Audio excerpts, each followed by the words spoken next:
Sir ಏನಿಲ್ಲ, ಅಪ್ಪ ಅಮ್ಮ ನಮ್ ಇಲ್ಲಿಗೆ ಒಂದೊಂದಿನ ಊಟಕ್ಕೂ ಎಷ್ಟು ಕಷ್ಟ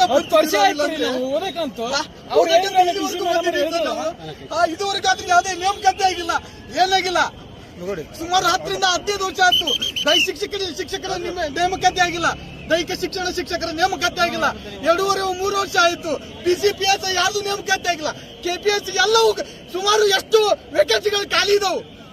ಯಾವ ಹೊಟ್ಟೆ ಉರಿಯತ್ತಿಲ್ಲ ಅಂದ್ರೆ ಯಾರಿಗೂ 5,000 6,000 ಕೊಟ್ಟು ಬೀಚ್ ಒಳಗಿದಾರೆ ಹುಡುಗರು.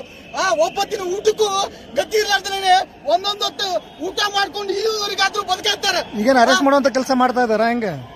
ಏನಿಲ್ಲ ಸರ್, ನಮ್ಮನ್ನ ಒಟ್ಟು ಒಬ್ಬ ನಾಯಕನನ್ನ ಹತ್ತಿಕ್ಕಿ ಒಟ್ಟು ಅವ್ರು ಏನ್ ಮಾಡ್ಬೇಕು, ಈ ಪ್ರತಿಭಟನೆಯನ್ನ ದಿಕ್ಕು ತಪ್ಪಿಸ್ಬೇಕನ್ನೋ ಕಾರ್ಯಕ್ರಮನ. ನಿಮ್ಮ ಹೆಸರು? ನನ್ನ ಹೆಸರು ಪ್ರತಾಪ್ ಅಂತೇಳಿ.